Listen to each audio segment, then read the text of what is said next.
Calories. Calories. How did we get so stuck on calories? So calories is a unit of energy. And it makes sense that if you take so much energy in and you burn so much energy out, that if you have extra energy, if you took in more than you burned, you're going to store that. That's the very simplistic view of it. And the problem is most diet plans base their whole idea on just that concept, but it is not that simple.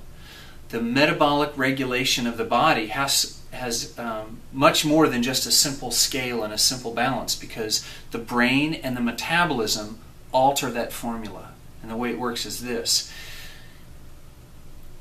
If you think about it, the difference between a 200-pound extra weight, so a morbidly obese patient weighing 200 pounds more than their ideal body weight, in the adult lifetime, that is only a mismatch of 30 calories per day.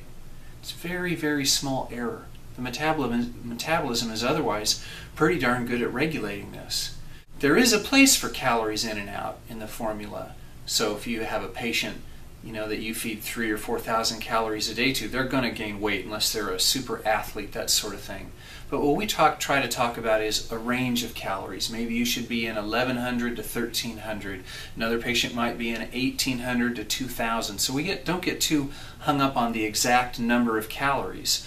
We're more interested in the metabolism itself and some of the medical foods that we recommend to patients. Also, some of the exercise can change that equation, and bariatric surgery changes that equation.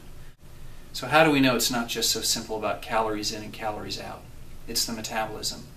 Bariatric surgery changes the metabolism to burn the calories. It actually raises your metabolism, and it causes you to burn them from your fat stores more than a non-surgical weight loss program. So what are the ramifications of that?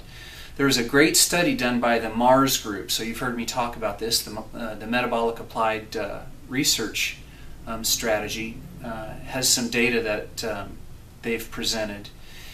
And what they did is, in an animal model, they did bariatric surgery on a group of animals, and those animals chose to eat less food.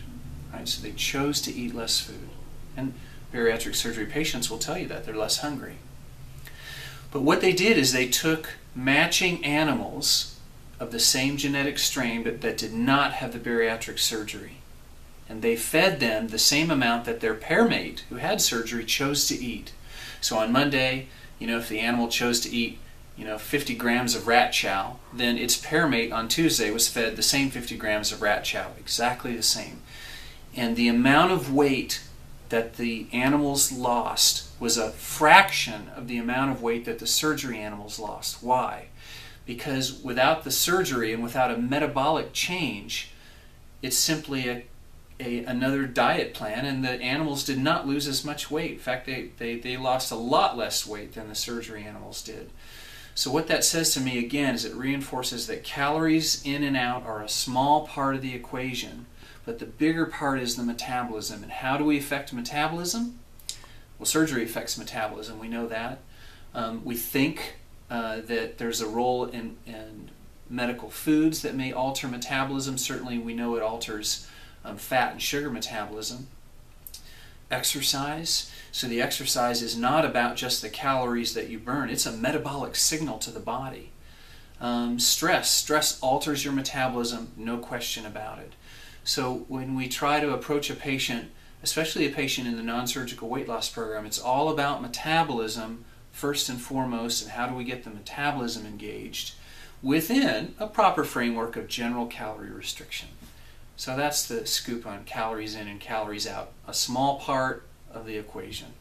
I'm Dr. Robert Woodbury, Healthy Steps Bariatric and Metabolic Center.